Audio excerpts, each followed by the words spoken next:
Welcome to my second lecture of gaseous and liquid state. আজকে আমার পদার্থের গ্যাসীয় এবং তরল অবস্থার দ্বিতীয় ক্লাস এবং আমরা আজ শুরু করব গ্যাসের গতীয় তত্ত্বের স্বীকার্য নিয়ে। গ্যাসের গতীয় তত্ত্বের স্বীকার্য। প্রতিটি গ্যাস অসংখ্য ক্ষুদ্র ক্ষুদ্র কণা দ্বারা গঠিত। তাহলে প্রথম পয়েন্ট হয়ে গেল ক্ষুদ্র ক্ষুদ্র কণা দ্বারা গঠিত। ক্ষুদ্র ক্ষুদ্র কণা দ্বারা গঠিত হবে। এই যে ক্ষুদ্র ক্ষুদ্র কণাগুলিকেই বলা হবে গ্যাসের অণু। দু নম্বর আমরা বলবো যে গ্যাসের অণুগুলি কঠিন গোলকাকার এবং পারস্পরিক আকর্ষণ বল এদের মধ্যে খুব কম। কঠিন গোলকাকার এবং এদের মধ্যে যে আকর্ষণ বল সেটা কিন্তু খুবই কম। 3 নম্বরে আমরা বলতে পারি যে গ্যাসের অণুগুলির ভর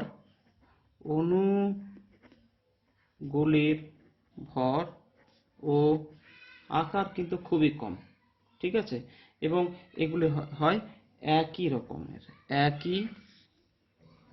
রকমের। এরকম আরো আছে এদের মধ্যে, যেমন গ্যাসের অণুগুলি স্থির নয়, গ্যাসের অণুগুলি সবসময় সরল রৈখিক পথে একটা নির্দিষ্ট দিকে কিন্তু যাতায়াত করছে। শূন্য থেকে অসীম পর্যন্ত এরা কিন্তু যাতায়াত করতে পারে। গ্যাসের অণুগুলি পাত্রের দেওয়ালে এবং নিজেদের মধ্যে সবসময় ধাক্কা দেয়। যেমন যদি আমরা এখানে লিখি যে এটা গ্যাসের একটা অণু আর একটা গ্যাসের অণু, হ্যাঁ, এরা কি করে না সবসময় নিজেদের মধ্যে।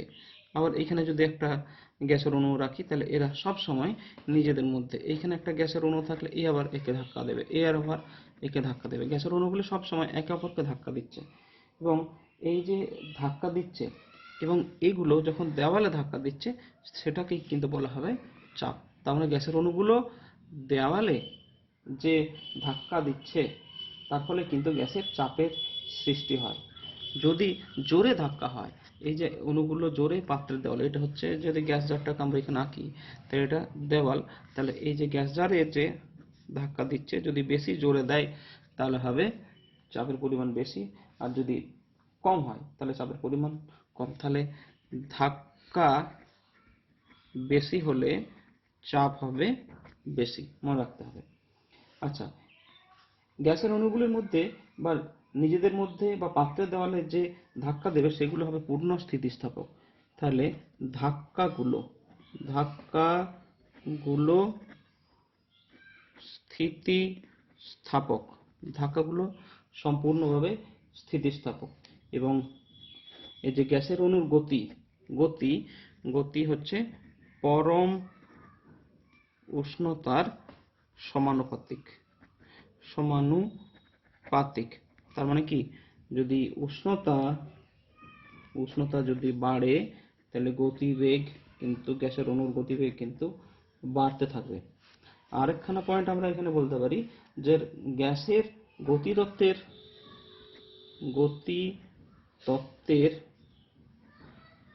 গাণিতিক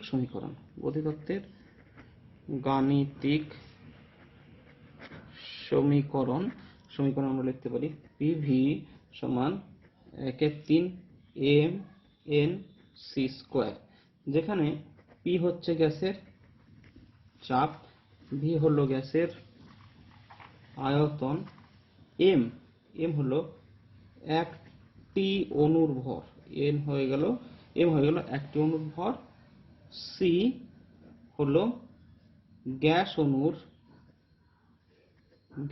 অণুর গড় বর্গবেগের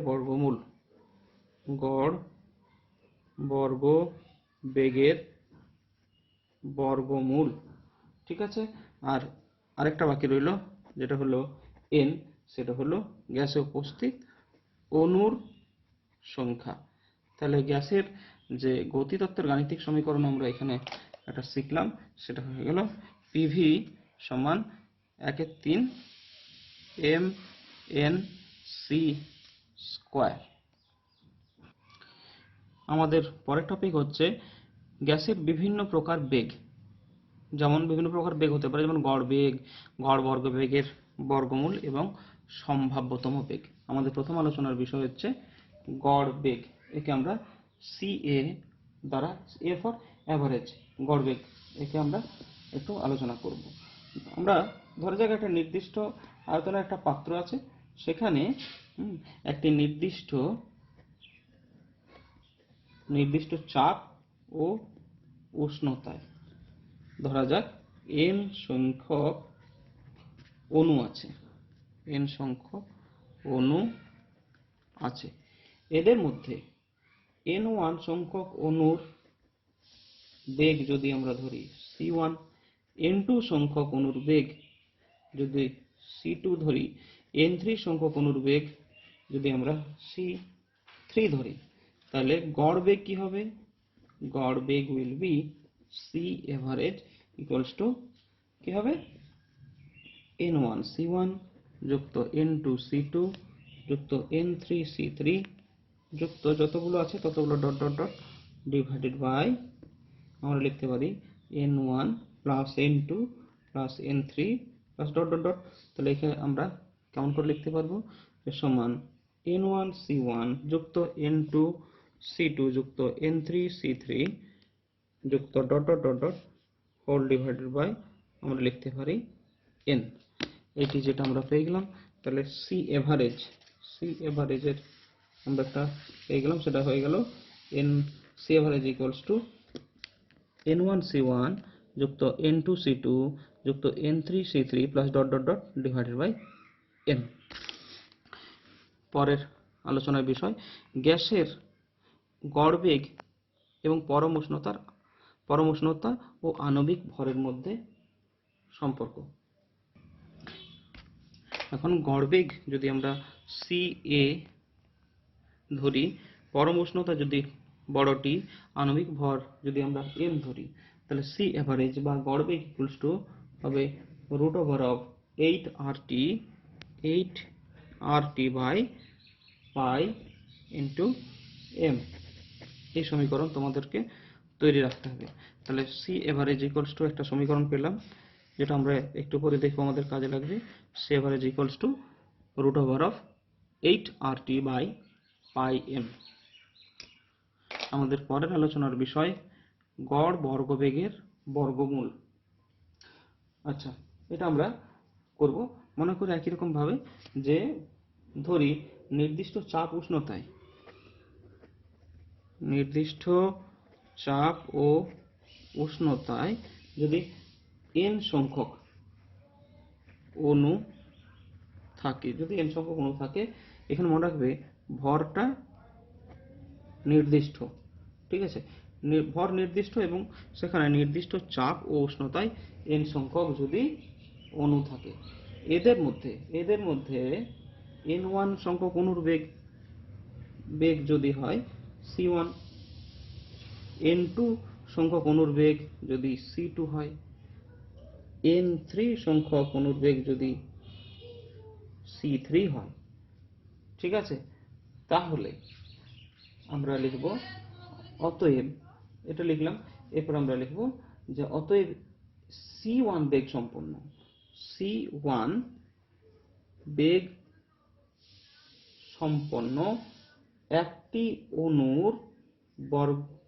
একটি অণুর বেগের বর্গ, আমরা কি বর্গ বেগ বার করছি, তাহলে বেগের বর্গ মানে বেগের বর্গ ইকুয়ালস টু c1 স্কয়ার। ঠিক আছে, কি লিখলাম? c1 বেগ সম্পন্ন একটি অণুর বেগ, তাহলে আমরা লিখব c1 বেগ সম্পন্ন একটির যদি বেগ c1 স্কয়ার হয়, তাহলে n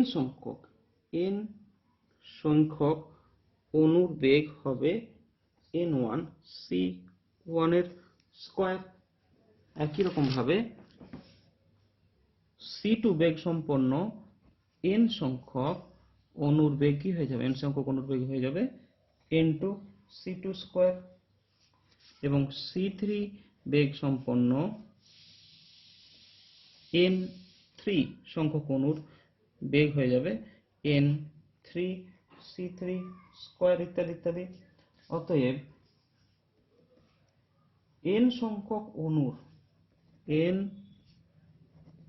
সংখ্যক অণুর বেগের বর্গের সমষ্টি। বেগের বর্গের সমষ্টি কি হবে? টোটাল যোগ করবো আমরা n1c1 স্কয়ার যুক্ত n2c2 স্কয়ার যুক্ত n3c3 স্কয়ার, ঠিক আছে, plus dot dot dot dot. অতএব অণুগুলির গড় বর্গবেগ, অতএব অণুগুলির গড় বর্গবেগ, গড় বর্গবেগ কি হবে? আমরা টোটাল দিয়ে ভাগ করে দেবো C square bar C square bar, তার মানে গড়। গড়ের জন্য আমরা এই বার চিহ্নটা বা মাথায় দাগটা দেখতে পাচ্ছি, তাহলে বর্গ বেগ, হ্যাঁ, সমান কি হবে? সমান n1 c1 স্কয়ার যুক্ত n2 c2 স্কয়ার যুক্ত n3 c3 square plus dot dot dot dot dot whole divided by n, ঠিক আছে। এখন আমরা কি করছি? গড় বর্গবেগটা বার করলাম, এবারে বার করতে গড় বর্গবেগের বর্গমূল। অতএব গড় বর্গবেগের বর্গমূল সমান root over of C square bar, root over of C square bar সমান সি সমান আমরা লিখব root over of n1 c1 square যুক্ত n2 c2 স্কয়ার যুক্ত dot dot dot dot divided by n। তাহলে গড় বর্গবেগের বর্গমূল হচ্ছে root over of C square bar equals to C, যাকে আমরা CRMS ও বলতে পারি, সমান root over of n1 c1 square যুক্ত n2 c2 স্কয়ার যুক্ত n3 c3 স্কয়ার যুক্ত dot dot dot by n। এর পরের টপিক আমাদের গ্যাসের গড় বর্গবেগের বর্গমূল সি, যাকে আমরা CRMS একটু আগেই বললাম, সি এবং পরম উষ্ণতা ও আণবিক ভরের মধ্যে সম্পর্ক। আমাদের একটু আগে আমরা কি দেখলাম? গড় বর্গবেগের বর্গমূল, একে যদি আমরা সি বলি, পরম উষ্ণতা যদি বলি টি, আণবিক ভর যদি আমাদের এম হয়, তবে গড় বর্গবেগের বর্গমূল সি সমান আমরা লিখব root over 3r T by M, যেখানে আর সমান তো আমরা সবাই জানি, আর সমান ইউনিভার্সাল গ্যাস ধ্রুবক, ঠিক আছে, একে আমরা সর্বজনীন গ্যাস ধ্রুবক, ইউনিভার্সাল গ্যাস কনস্ট্যান্ট বলতে পারি। তাহলে আমরা গ্যাসের গড় বর্গবেগের বর্গমূল সি, পরম উষ্ণতা টি এবং আণবিক ভরের মধ্যে সম্পর্ক কি পেয়ে গেলাম? সি সমান root over of 3RT by M. গ্যাসের অণুগুলির সম্ভাব্যতম বেগ, একে আমরা কি বলি?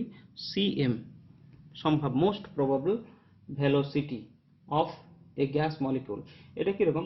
যদি একটা আমরা পাত্র রাখি এবং সেখানে গ্যাসগুলোকে আবদ্ধ করে রাখছি, তাহলে গ্যাসগুলো যখন ঘুরে বেড়াচ্ছে তখন, অর্থাৎ বিচরণের সময়, গ্যাসের অণুগুলি পরস্পরের সঙ্গে এবং পাত্রের দেওয়ালে আঘাত করছে।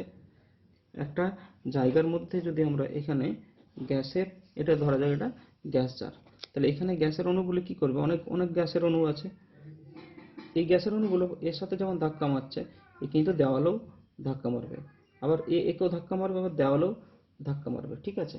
নিজেরা যেমন ধাক্কা মারছে এবং সবার সাথে ধাক্কা মারছে, কিন্তু গ্যাসের অণুগুলির স্থিতিস্থাপকতা ধর্মের জন্য আঘাতের পর বেগ শূন্য হয় না, অর্থাৎ ধাক্কা মারলে একে অপর সাথে ধাক্কা মারছে, কিন্তু ধাক্কা মারার ফলে কখনো একটা গ্যাসের অণু কখনো তার স্পিড কখনো 0 হয়ে যাবে না, আবার কিন্তু সে চলতে থাকবে।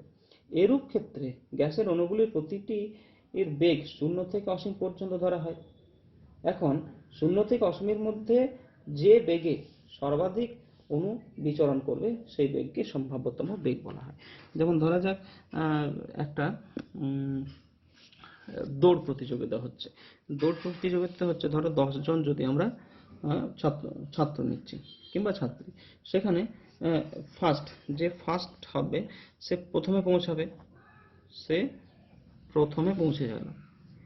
সেকেন্ড তারপরে, থার্ড কি হবে, থার্ড তারপরে। কিন্তু তারপরে কি দেখা যাবে, অনেকজন, হয়তো 6 জন একসাথে ঢুকে পড়লো, তার মানে এখানে 1 2 3 জন, এবং মাঝখানে যে 6 জন একসাথে ঢুকে পড়বে তাদের বেগ কিন্তু প্রায় সমান, এবং সব থেকে কম বেগও লাস্টে একজন থাকবে।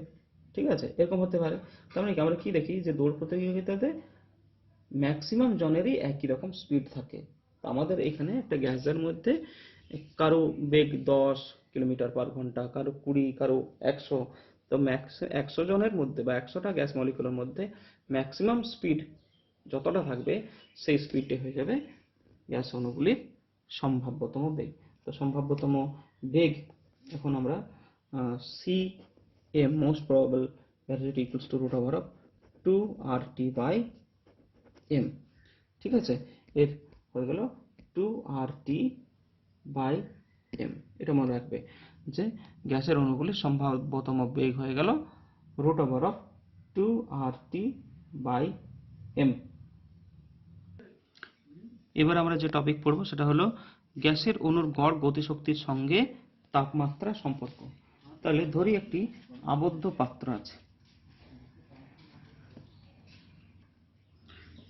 পাত্র আছে, এর মধ্যে আছে 1 গ্রাম অণু, 1 গ্রাম অণু গ্যাস। ঠিক আছে, পরিমাণটাকে আমরা n ধরলাম। আয়তন আমরা ধরলাম সমান v, চাপ ধরলাম p, এবং পরম তাপমাত্রা হচ্ছে T। এখন প্রতিটি অণুর ভর যদি আমরা m ধরি, এবং গড় বর্গবেগের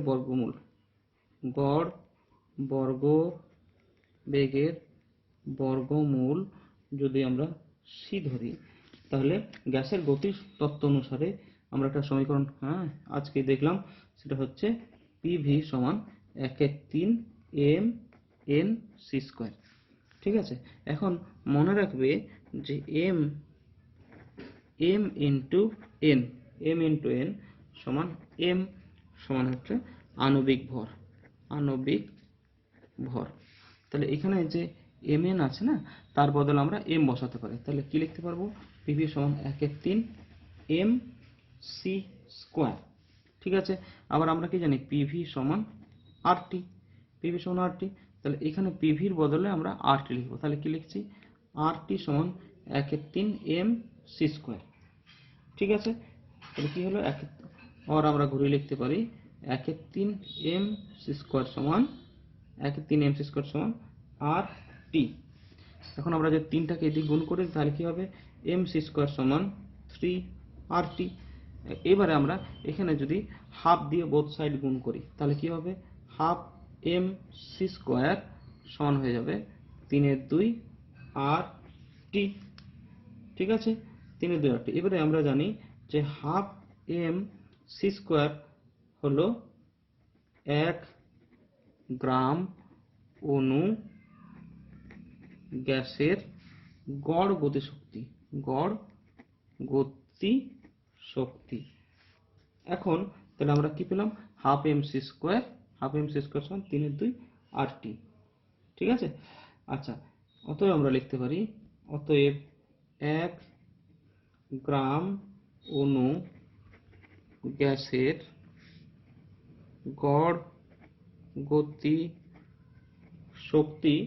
সমান 3/2 RT। ঠিক আছে, এখানে মনে রাখবো 3/2 R হলো ধ্রুবক, সুতরাং গতি শক্তি কার সাথে সমানুপাতিক দেখতে হবে। এখানে দেখো 3/2 Rটা হয়ে গেল এখানে ধ্রুবক, তাহলে এখানে পড়ে রইল T, তাহলে গতিশক্তি সমানুপাতিক টু T। অতএব আমরা বলতে পারি যে গতিশক্তি, গড় গতিশক্তি পরম পরম উষ্ণতার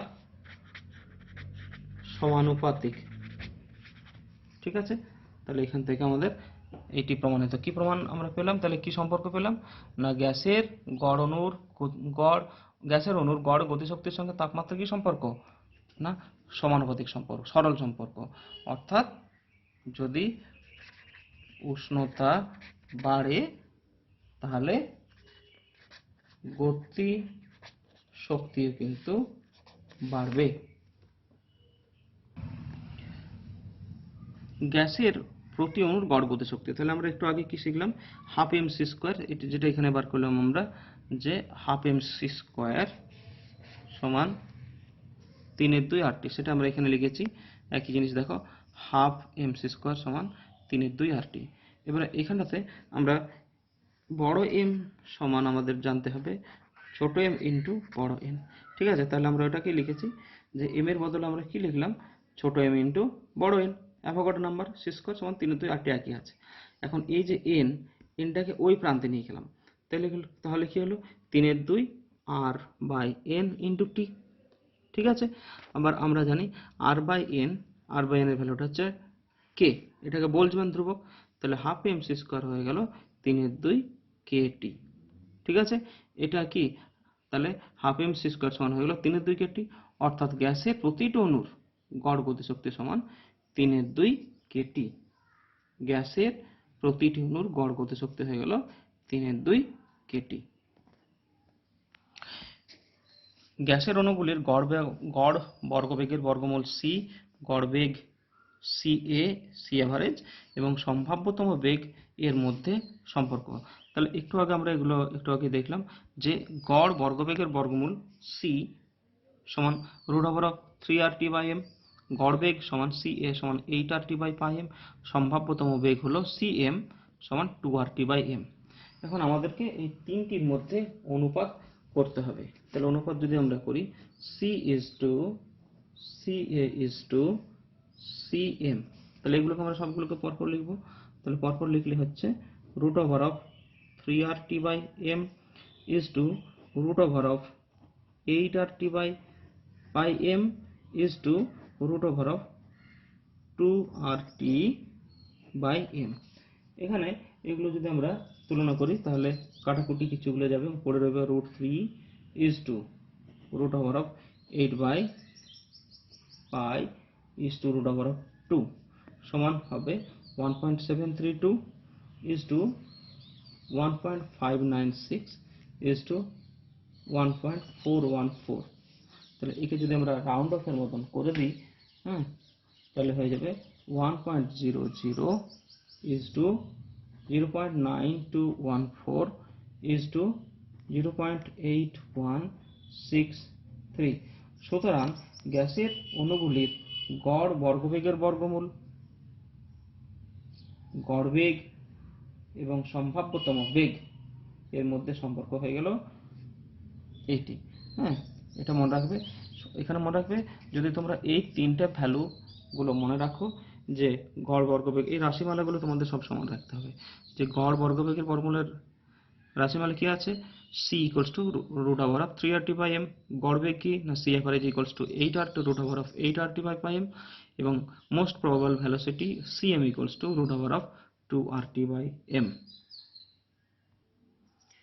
বাস্তব গ্যাসের আদর্শ আচরণ থেকে বিচ্যুতি। তো আদর্শ গ্যাস কাদেরকে বলে? আদর্শ গ্যাস হচ্ছে যে সমস্ত গ্যাসীয় পদার্থ বয়েলের সূত্র, চার্লসের সূত্র, চাপের সূত্র, গ্যাসের সমীকরণ বা পিভি সমান এনআরটি সমীকরণ যারা মেনে চলবে তারা হচ্ছে আদর্শ গ্যাস। ঠিক আছে, বয়েলের সূত্র, চার্লসের সূত্র বা পিভি সমান এনআরটি, যে সমস্ত এই সূত্রগুলো আছে যারা মেনে চলবে, যে সমস্ত গ্যাস, তাদেরকে আদর্শ গ্যাস বলা হবে। যারা এই সমীকরণগুলি মেনে চলবে না তাদেরকে বলা হবে বাস্তব গ্যাস। ঠিক আছে, বাস্তবে আমাদের যে কোনো গ্যাসই কিন্তু আদর্শ গ্যাস নয়, তারা সবাই বাস্তব গ্যাস। যেমন hydrogen, oxygen, nitrogen, carbon dioxide, CH4, এরা সবাই কিন্তু বাস্তব গ্যাস। এরা কিন্তু এই যে বয়েলের সূত্র, চার্লসের সূত্র বা পিভি সমান এনআরটি, এই সূত্রগুলো কিন্তু মেনে চলবে না। ঠিক আছে, কখন আচরণ করে, মানে কখন বাস্তব গ্যাসগুলো আদর্শের মতো আচরণ করবে, এটা মনে রাখতে হবে যে নিম্ন চাপ এবং উচ্চ উষ্ণতা যদি থাকে তখন কিন্তু বাস্তব গ্যাসগুলি আদর্শ গ্যাসের মতো আচরণ করবে।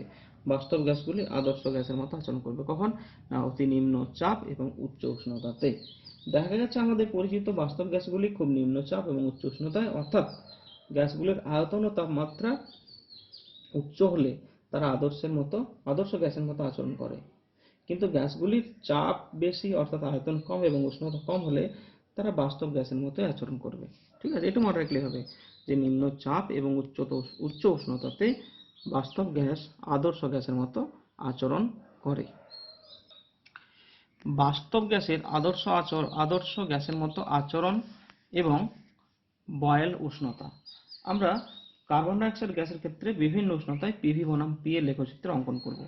আমরা একটু আঁকার চেষ্টা করি। যেমন এই বরাবর যদি আমরা একটা পিভি লিখি, তাহলে এই বরাবর আমরা এখানে পি ইন অ্যাটমসফিয়ার চাপে। ঠিক আছে, এখন এখানে আমরা যদি একটা সমীকরণ দিই, যে সমীকরণ বা একটা লাইন যদি আমরা টানি, সেটা কিসের সমীকরণ? আদর্শ গ্যাসের। তাহলে পিভি সমান আরটিটা মেনে চলবে।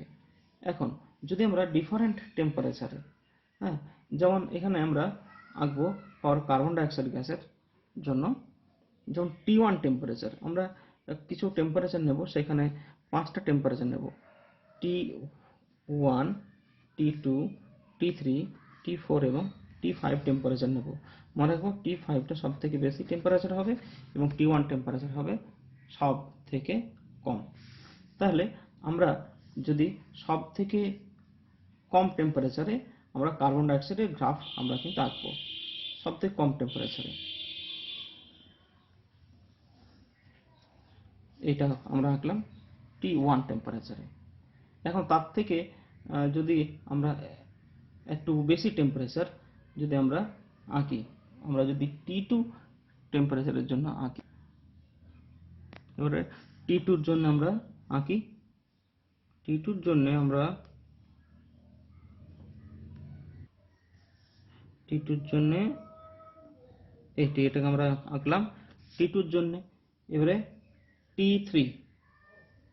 T3-র জন্য আমরা এটাকে আমরা আঁকলাম T3। T4 আমরা এখানে এই যে গ্রাফ আছে আমরা, সেটা হলো T4। এবং আরো যদি টেম্পারেচার আরেকটু বাড়াই, তখন আমরা কি দেখব যে এইটা আদর্শ গ্যাসের সমীকরণটাকে আরেকটু বেশি করে বাড়াবে এবং মানে এই গ্রাফটা, এই যে তলার যে দাগটা, তার সাথে কিন্তু T5 গ্রাফটাই বেশি করে মিশছে। ভালো করে লক্ষ্য করলে আমরা দেখব যে T4 এর গ্রাফটা এই পর্যন্ত, এখানে যদি আমরা পয়েন্ট করি, এটাকে যদি A বলি, তাহলে T4 এর এই পর্যন্ত মিশেছে, এটাকে আমরা যদি বলি B, এবং এইখানটাতে আমরা T5 এর জন্য একটা রেঞ্জ আমরা নিচ্ছি, সেটা হচ্ছে গিয়ে পয়েন্টটার নাম দিলাম C। তাহলে আমরা কি দেখছি, T4 গ্রাফটা, T4 টেম্পারেচারে কতটা মিশেছিল এই পর্যন্ত, এবং T5 এর যে গ্রাফ, সেটা কতদূর মিশেছে পিভি সমান এনআরটি সমীকরণে এই পর্যন্ত। ঠিক আছে, বইয়ের ভালো করে ফলো করবে, তাহলে আরো বেটার বুঝতে পারবে। তাহলে এখানে এই যে ডটেড লাইনটা আমাদের ছিল, এটা ছিল আমাদের আদর্শ গ্যাসের বা পিভি সমান এনআরটি সমীকরণের জন্য। এখন আমরা কি দেখছি, এটা হচ্ছে T1, T2 আর T3। ঠিক আছে, T1, T2, T3 টেম্পারেচারের জন্য আমাদের গ্রাফগুলো কিন্তু দেখো এই আদর্শ গ্যাসের থেকে অনেক কিন্তু ডেভিয়েট করে যাচ্ছে। সুতরাং মনে রাখবো T1, T2, T3, T1, T2 আর T3 এগুলো কিন্তু বাস্তব গ্যাসের মতো আচরণ করছে। আদর্শ গ্যাসের সরলরেখার সাথে মিলছে T4 এ একটু, এবং T5 এ কিন্তু দেখতে পাচ্ছি সমীকরণটা কিন্তু এই যে পিভি সমান আরটি সমীকরণের সাথে একটু বেশি করে মিলছে। ঠিক আছে, তাহলে কার্বন ডাইঅক্সাইড গ্যাসের বিভিন্ন স্থির উষ্ণতা থেকে কার্বন ডাইঅক্সাইড গ্যাসের বয়েল উষ্ণতার ভ্যালুটা আমরা এখানে কার্বন ডাইঅক্সাইডের বয়েল উষ্ণতার ভ্যালুটা বার করব। তাহলে কার্বন ডাইঅক্সাইড গ্যাসের বিভিন্ন স্থির উষ্ণতায় পিভি বনাম পি এর লেখচিত্র পর্যালোচনা করলে দেখা যায় T4 এবং T5, এখানে আছে T4, এবং এইখানটাতে আছে T5। T4 এবং T5 হলো এই উচ্চ উষ্ণতাতে এবং নিম্নচাপ অঞ্চলে পিভি রেখা। আদর্শ গ্যাস পিভির সঙ্গে কিছুটা হলো মিলছে, অর্থাৎ উচ্চ উষ্ণতা এবং নিম্নচাপে কার্বন ডাইঅক্সাইড গ্যাস আদর্শ গ্যাসের মতো আচরণ করবে। কিন্তু T4 এবং T5, এই যে T4 এবং T5, আমি আরেকবার গ্রাফটা আঁকবো। T4 এবং T5 ইত্যাদি উষ্ণতার মধ্যে সর্বপ্রথম কিসে মিল ছিল? T4 এই, কিন্তু T4 যে বি রিজিয়ন আছে T4 কিন্তু মিল ছিল। সুতরাং কার্বন ডাইঅক্সাইড গ্যাসের আদর্শ আচরণ পরিলক্ষিত হয় T4 এ। সুতরাং T4 হলো উষ্ণতাই হলো কার্বন ডাইঅক্সাইডের বয়েল উষ্ণতা। তাহলে কার্বন ডাইঅক্সাইড গ্যাসের ক্ষেত্রে ডিফারেন্ট টেম্পারেচারে আমরা গ্রাফগুলো আঁকার চেষ্টা করছি। তাহলে প্রথমে আমরা যদি ধরি, এটাকে যদি আমরা ধরি T1, এরপরে আমরা এটাকে করলাম T2,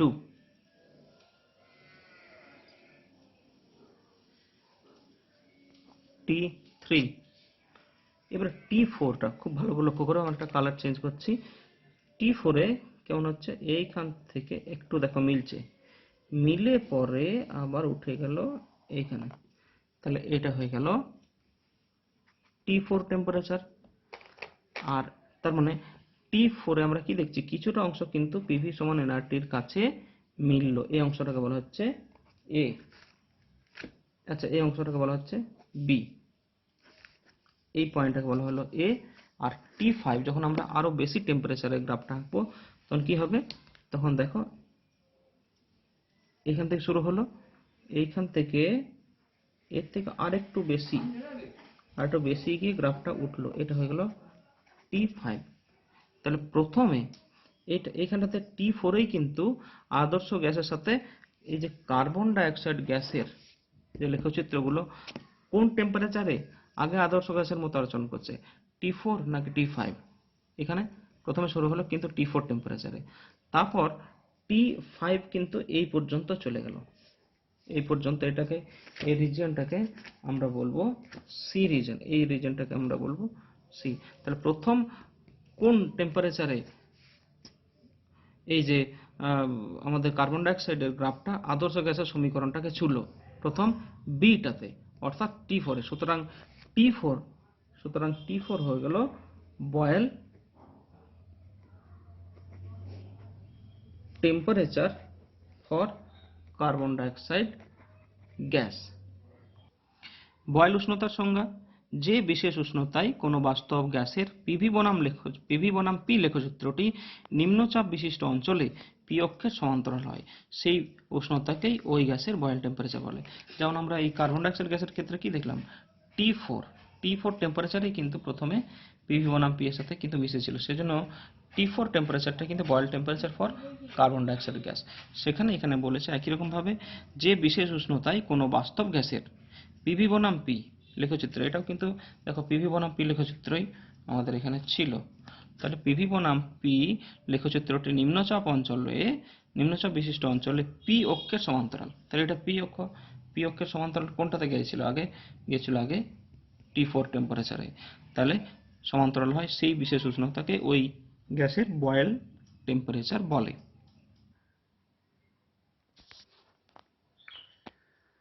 ঠিক আছে, পদার্থের গ্যাসীয় এবং তরল অবস্থার আজ দ্বিতীয় ক্লাস এখানে শেষ করছি। পরের ক্লাসে আবার দেখা হচ্ছে। Thank you all.